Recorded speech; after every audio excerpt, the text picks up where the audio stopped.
आपकी करतल ध्वनि के साथ मैं निवेदन करूंगा कि वे इस अवसर पर अपने संबोधन से हम सबको कृतार्थ करें। माननीय प्रधानमंत्री महोदय।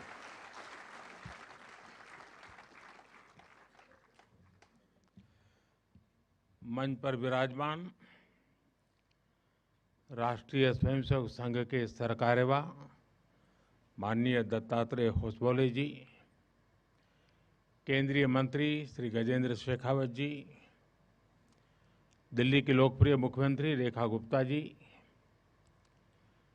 राष्ट्रीय स्वयंसेवक संघ के सभी स्वयंसेवक, अन्य सभी वरिष्ठ महानुभाव, देवी और सज्जनों, कल हमारे एक पुराने स्वयंसेवक और संघ के हर मोड़ पर कहीं न कहीं उनका स्थान रहा है, ऐसे विजय कुमार मल्होत्रा जी को हमने खो दिया।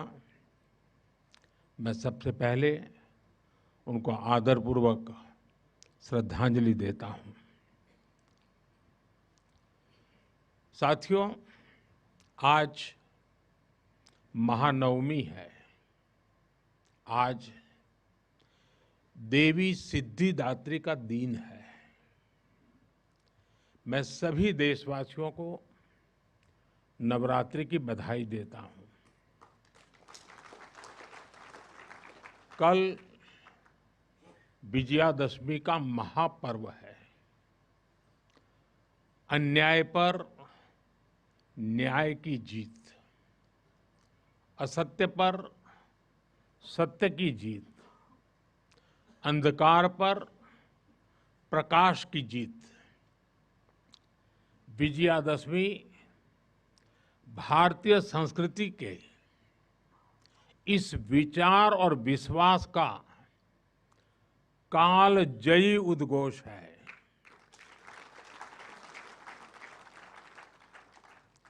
ऐसे महान पर्व पर 100 वर्ष पूर्व राष्ट्रीय स्वयंसेवक संघ की स्थापना, ये कोई संयोग नहीं था। ये हजारों वर्षों से चली आ रही उस परंपरा का पुनरुत्थान था, जिसमें राष्ट्र चेतना समय समय पर उस युग की चुनौतियों का सामना करने के लिए नए नए अवतारों में प्रकट होती है। इस युग में संघ उसी अनादि राष्ट्र चेतना का पुण्य अवतार है।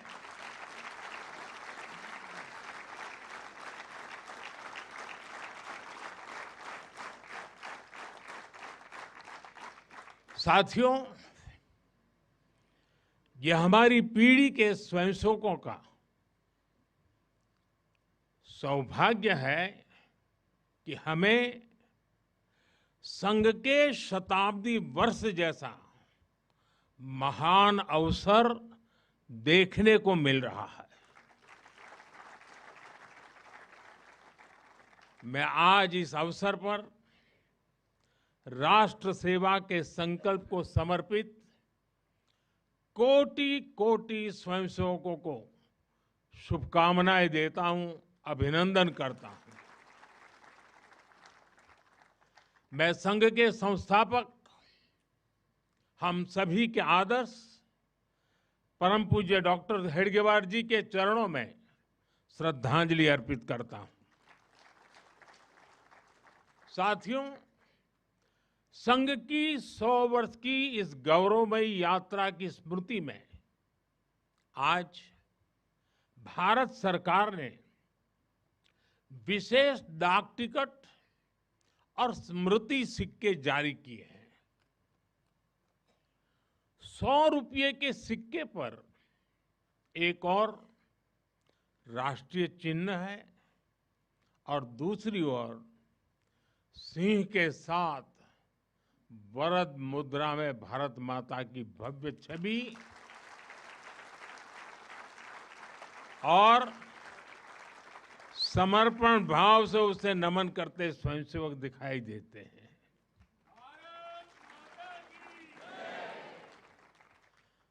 भारतीय मुद्रा पर भारत माता की तस्वीर संभवतः स्वतंत्र भारत के इतिहास में पहली बार ऐसा हुआ है।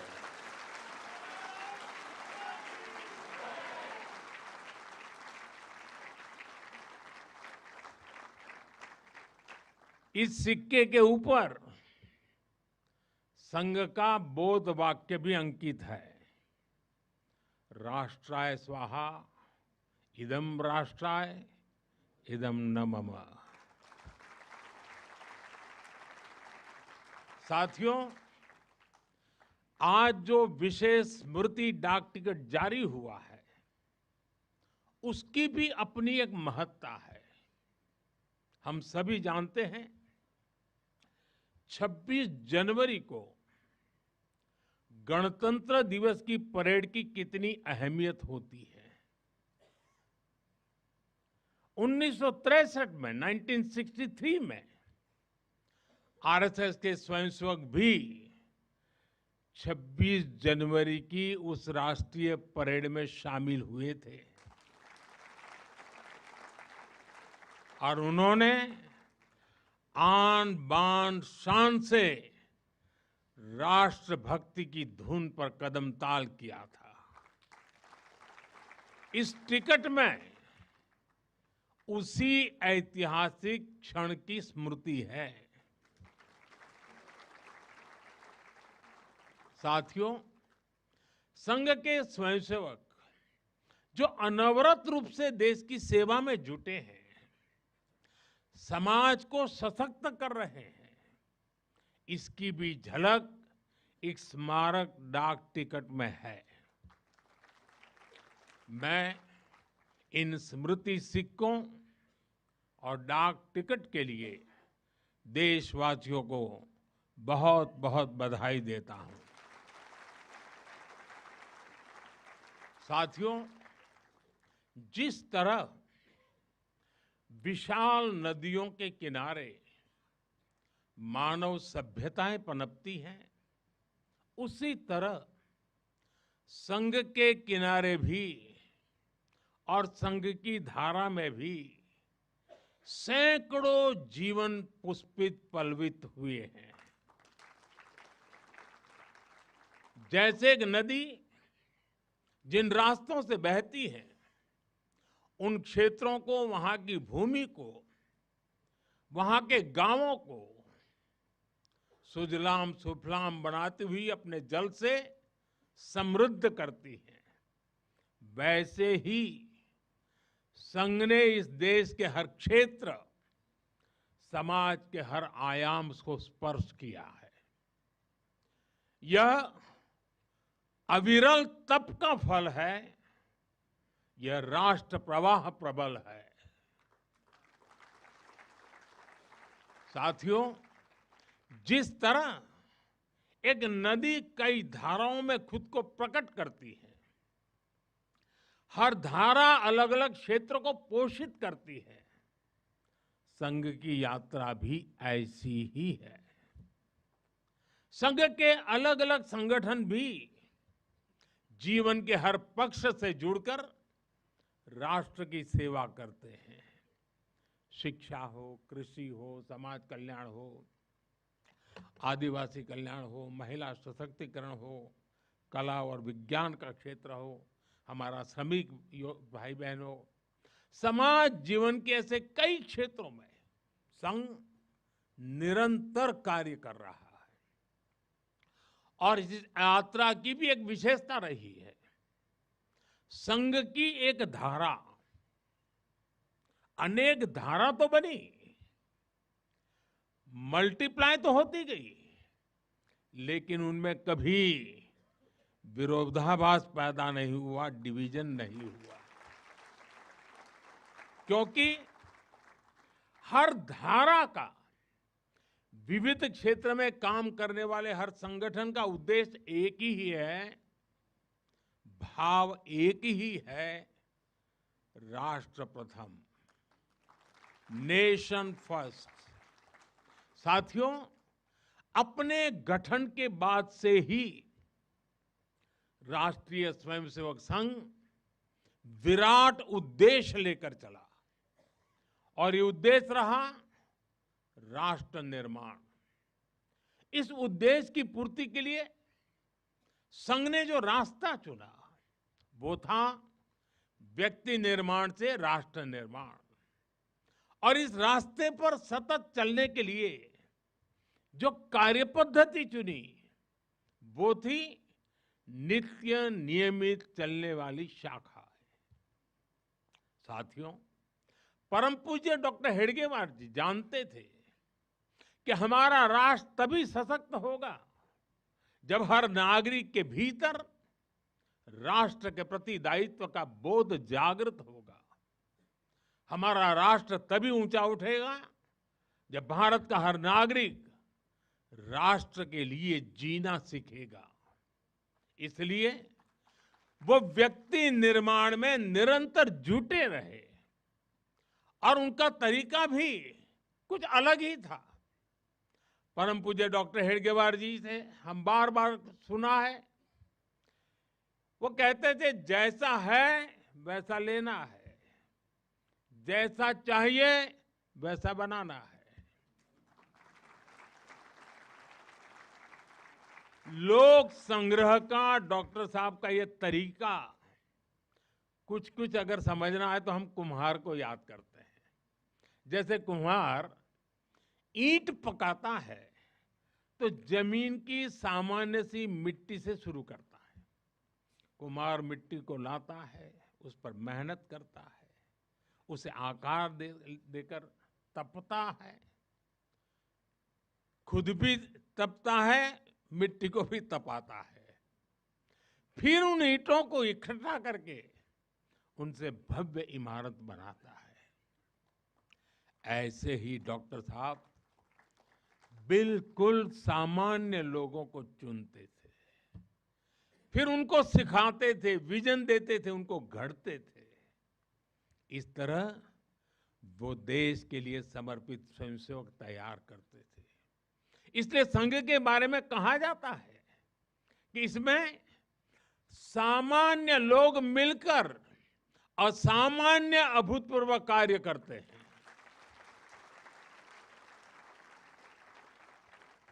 साथियों, व्यक्ति निर्माण की ये सुंदर प्रक्रिया हम आज भी संघ की शाखाओं में देखते हैं।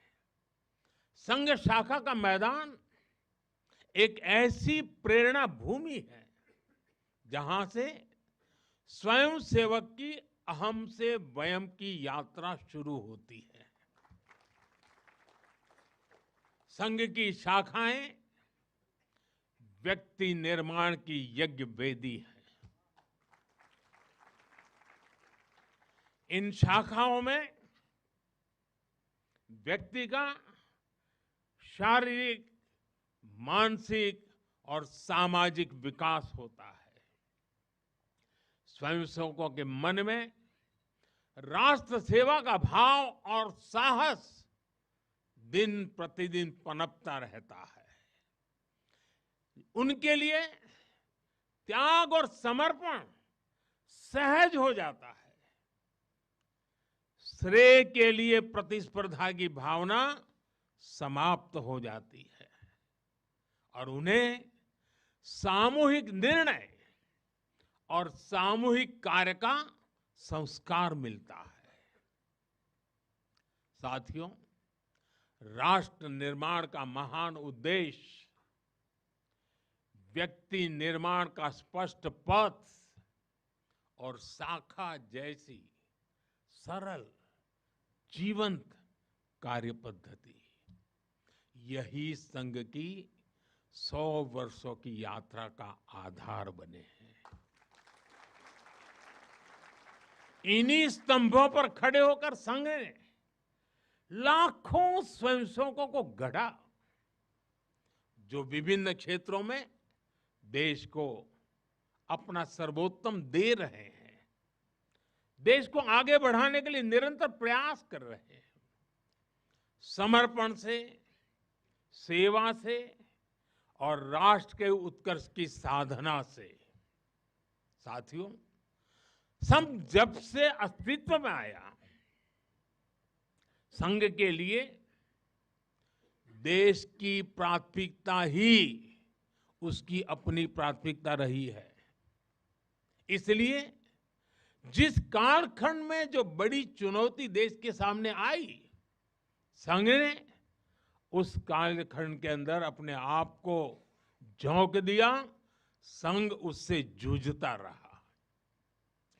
आजादी की लड़ाई के समय देखें तो परम पूज्य डॉक्टर हेडगेवार जी समेत अनेक कार्यकर्ता ने स्वतंत्रता आंदोलन में हिस्सा लिया। डॉक्टर साहब कई बार जेल तक गए।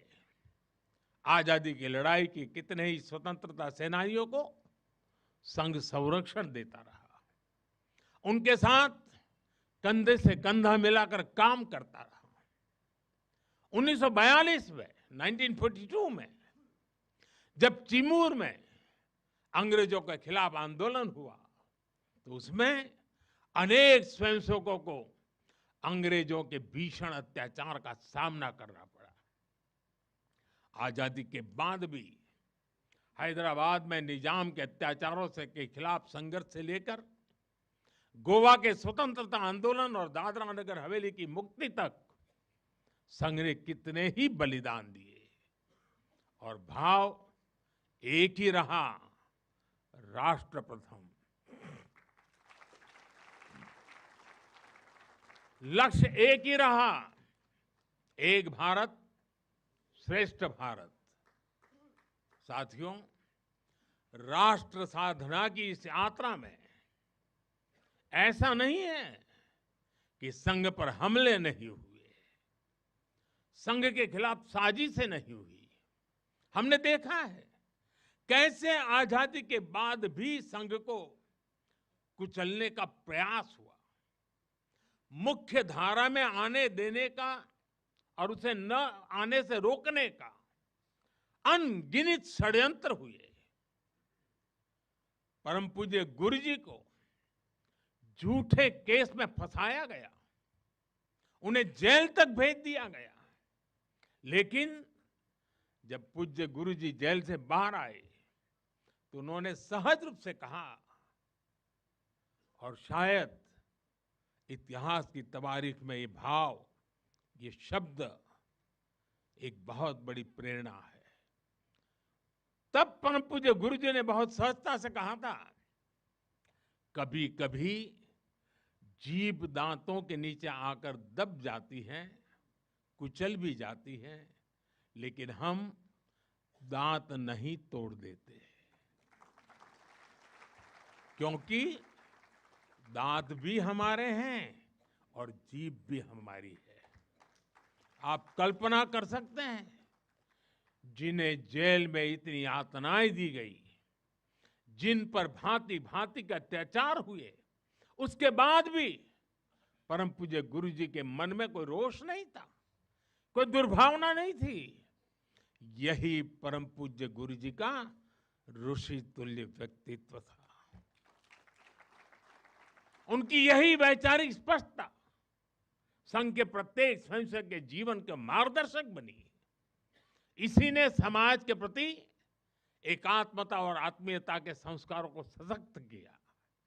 और इसलिए चाहे संघ पर प्रतिबंध लगे, चाहे षड्यंत्र हुए, झूठे मुकदमे हुए, संघ के स्वयंसेवकों ने कभी कटुता को स्थान नहीं दिया, क्योंकि वो जानते हैं हम समाज से अलग नहीं है। समाज हम सबसे ही तो बना है। जो अच्छा है वो भी हमारा है, जो कम अच्छा है वो भी हमारा है। साथियों, और दूसरी बात, जिसने कभी कटुता को जन्म नहीं दिया, वो है प्रत्येक स्वयंसेवक का लोकतंत्र और संवैधानिक संस्थाओं में अडिग विश्वास। जब देश पर इमरजेंसी थोपी गई तो इसी एक विश्वास ने हर स्वयंसेवक को ताकत दी, उसे संघर्ष करने की क्षमता दी। इन्हीं दो मूल्यों, समाज के साथ एकात्मता और संवैधानिक संस्थाओं के प्रति आस्था ने संघ के स्वयंसेवकों को हर संकट में स्थित प्रज्ञ बना के रखा, समाज के प्रति संवेदनशील बनाए रखा। इसलिए समाज के अनेक थपेड़े झेलते हुए भी संघ आज तक विराट वट वृक्ष की तरह अडिग खड़ा है। देश और समाज की सेवा में निरंतर कार्य कर रहा है। अभी यहां हमारे एक स्वयंसेवक ने इतनी सुंदर प्रस्तुति दी, शून्य से एक शतक बने, शून्य से एक शतक बने, अंक की मन भावना, भारती की जय विजय हो, ले हृदय में प्रेरणा, कर रहे हम साधना, मातृभू आराधना। और उस गीत का संदेश था, हमने देश को ही देव माना है और हमने देह को ही दीप बना करके जलने का सीखा है। वाकई ये अद्भुत था। साथियों, प्रारंभ से संघ राष्ट्रभक्ति और सेवा का पर्याय रहा है। जब विभाजन की पीड़ा ने लाखों परिवारों को बेघर कर दिया, तब स्वयंसेवकों ने शरणार्थियों की सेवा की। संघ के स्वयंसेवक अपने सीमित संसाधनों के साथ सबसे आगे खड़े थे। यह केवल राहत नहीं था, यह राष्ट्र की आत्मा को संबल देने का कार्य था। साथियों, 1956 में 1956 में गुजरात के कच्छ के अंजार में बहुत बड़ा भूकंप आया था। तबाही इतनी बड़ी थी, चारों ओर विनाश का दृश्य था। उस समय भी संघ के स्वयंसेवक राहत और बचाव में जुटे थे। तब परम पूज्य गुरु जी ने गुजरात के वरिष्ठ संघ के प्रचारक वकील साहब को, जो उस समय गुजरात का कार्य संभालते थे, उन्हें एक पत्र लिखा था। उन्होंने लिखा था, किसी दूसरे के दुख को दूर करने के लिए निस्वार्थ भाव से खुद कष्ट उठाना एक श्रेष्ठ हृदय का परिचायक है। साथियों, खुद कष्ट उठाकर दूसरों के दुख हरना, ये हर स्वयंसेवक की पहचान है। याद करिए 1962 के युद्ध का वो समय, संघ के स्वयंसेवकों ने दिन रात खड़े रहकर सेना की मदद की, उनका हौसला बढ़ाया, सीमा पर बसे गांवों में मदद पहुंचाई। 1971 में लाखों शरणार्थी पूर्वी पाकिस्तान से भारत की धरती पर आए। उनके पास न घर था न साधन। उस कठिन घड़ी में स्वयंसेवकों ने उनके लिए अन्न जुटाया, आश्रय दिया, स्वास्थ्य सेवाएं पहुंचाई, उनके आंसुओं को पोंछा, उनकी पीड़ा को साझा किया।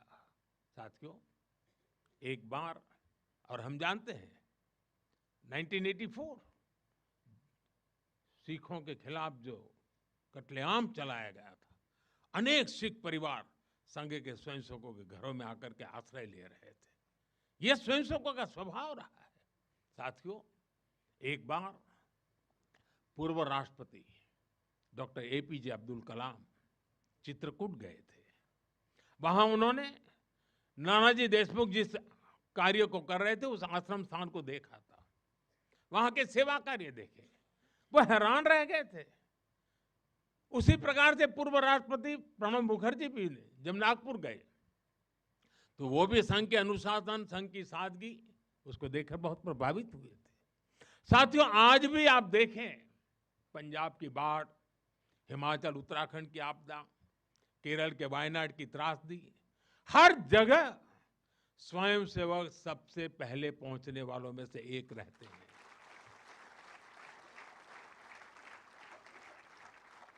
कोरोना काल में तो पूरी दुनिया ने संघ के साहस और सेवा भाव का प्रत्यक्ष प्रमाण देखा है।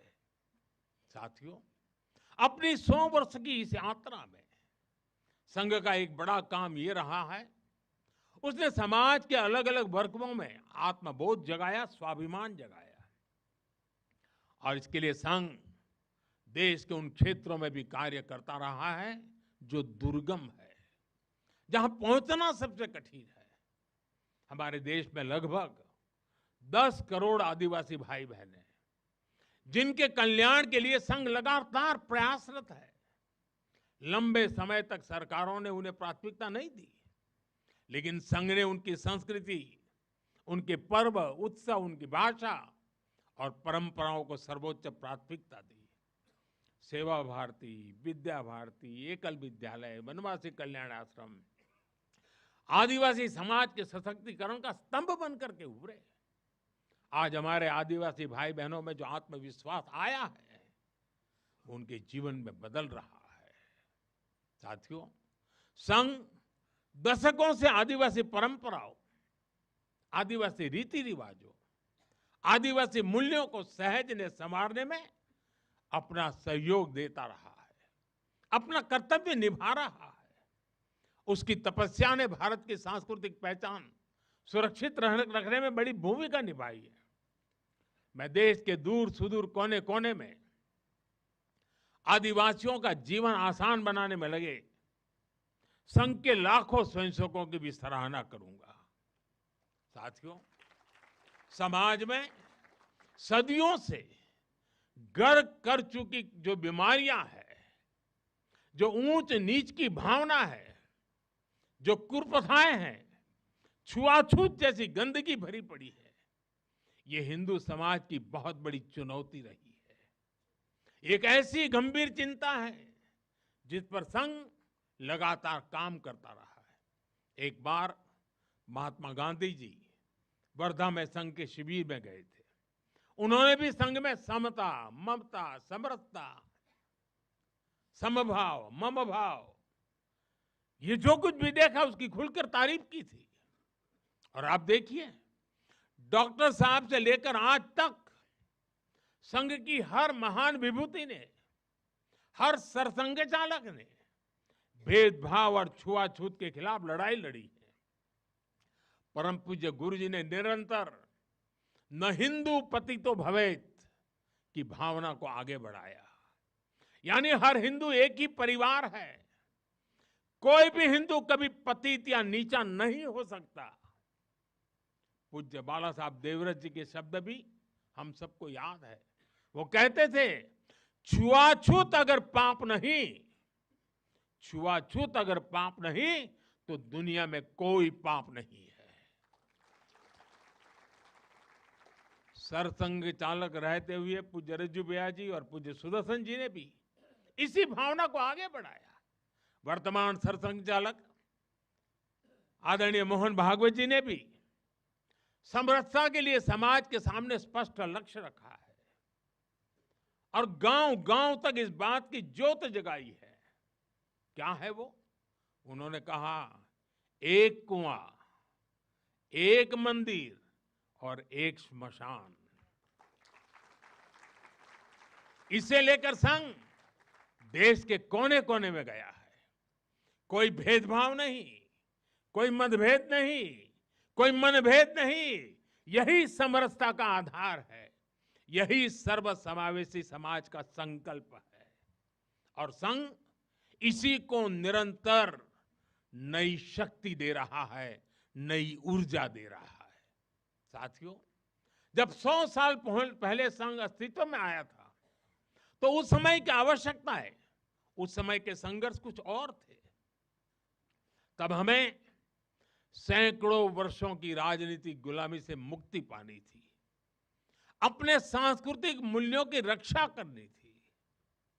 लेकिन आज 100 वर्ष बाद जब भारत विकसित होने की तरफ बढ़ रहा है, जब भारत दुनिया की तीसरी सबसे बड़ी इकोनॉमी बनने जा रहा है,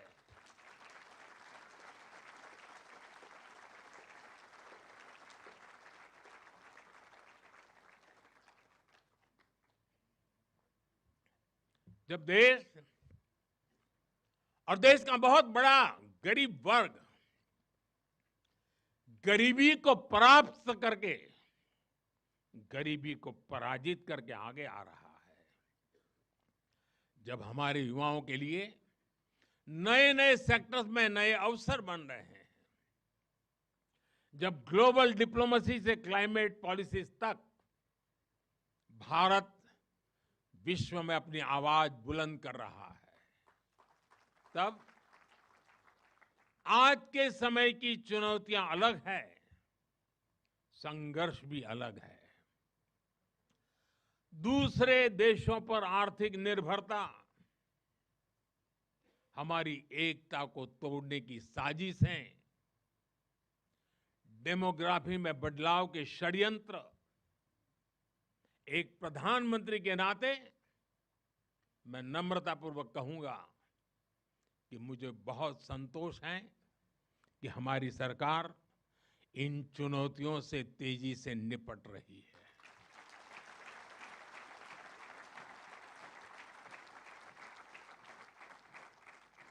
वहीं एक स्वयंसेवक के नाते मुझे ये भी खुशी है कि राष्ट्रीय स्वयंसेवक संघ ने न केवल इन चुनौतियों को पहचान की है, बल्कि इन चुनौतियों से निपटने के लिए ठोस रोड मैप भी बनाया है।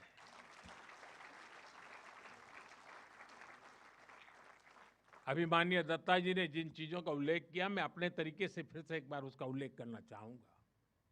साथियों, संघ के पंच परिवर्तन, स्वबोध, सामाजिक समरसता, कुटुंब प्रबोधन, नागरिक शिष्टाचार और पर्यावरण, ये संकल्प हर स्वयंसेवक के लिए देश के समक्ष उपस्थित चुनौतियों को परास्त करने की बहुत बड़ी प्रेरणा है। साथियों, स्वबोध यानी स्वयं का बोध, स्वबोध यानी गुलामी की मानसिकता से मुक्त होकर अपनी विरासत पर गर्व करना, स्वभाषा पर गर्व करना। स्वबोध यानी स्वदेशी, आत्मनिर्भर होना। और मेरे देशवासियों, ये बात समझ के चलिए, आत्मनिर्भर ये विकल्प के तौर पर नहीं है, ये अनिवार्यता के रूप में है।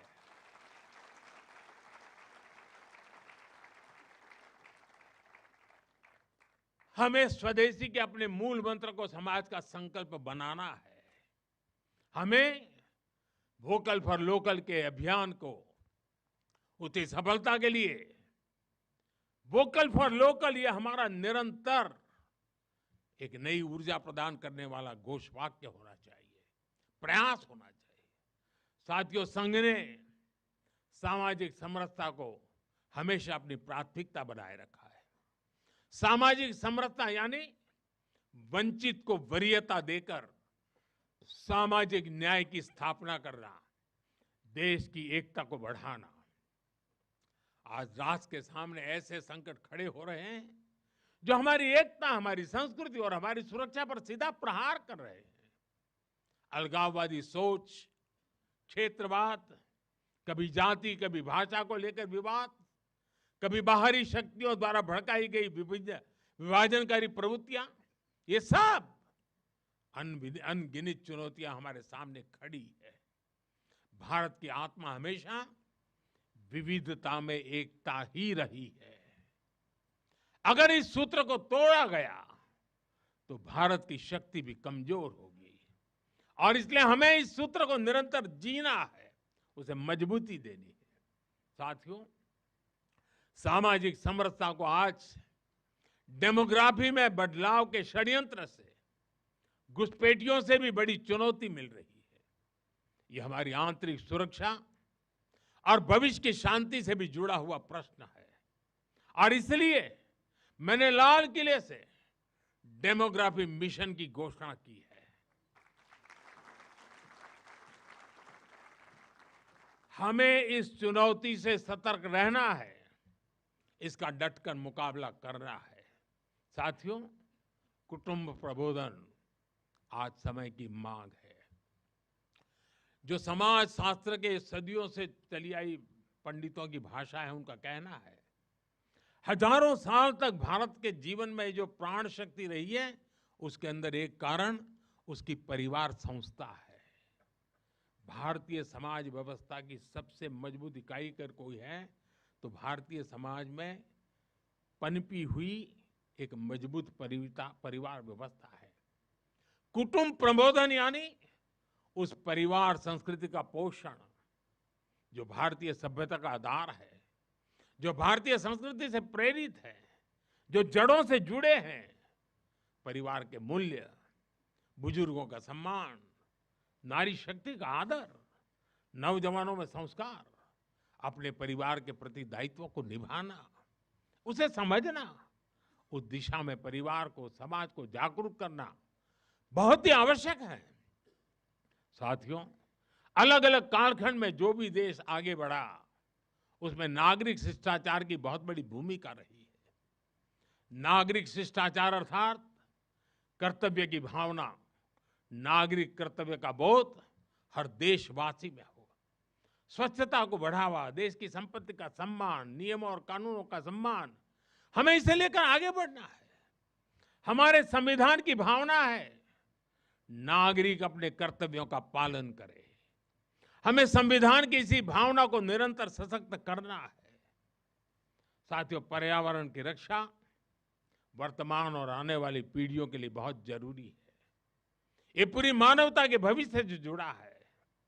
हमें इकोनॉमी के साथ ही इकोलॉजी की भी चिंता करनी है। जल संरक्षण, ग्रीन एनर्जी, क्लीन एनर्जी, ये सारे अभियान इसी दिशा में है।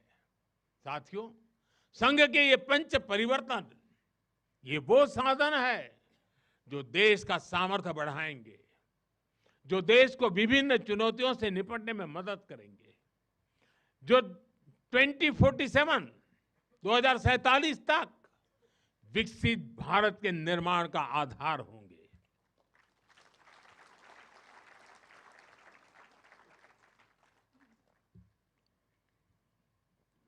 साथियों, 2047 का भारत तत्वज्ञान और विज्ञान, सेवा और समरसता से गढ़ा हुआ वैभवशाली भारत हो। यही संघ की दृष्टि है, यही हम सब स्वयंसेवकों की साधना है और यही हमारा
संकल्प है। साथियों, हमें हमेशा हमेशा याद रखना है, संघ बना है राष्ट्र के प्रति अटूट आस्था से।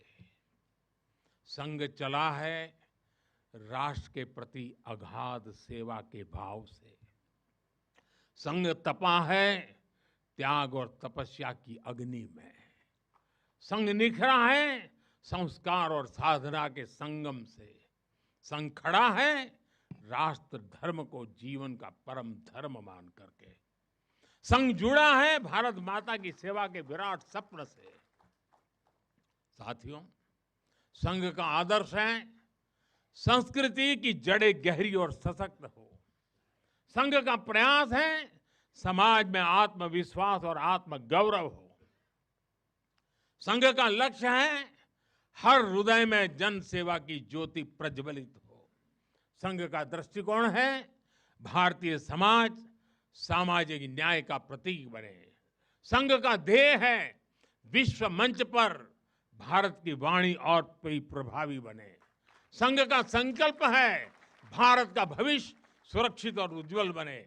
मैं एक बार फिर आप सभी को इस ऐतिहासिक अवसर की बधाई देता हूं।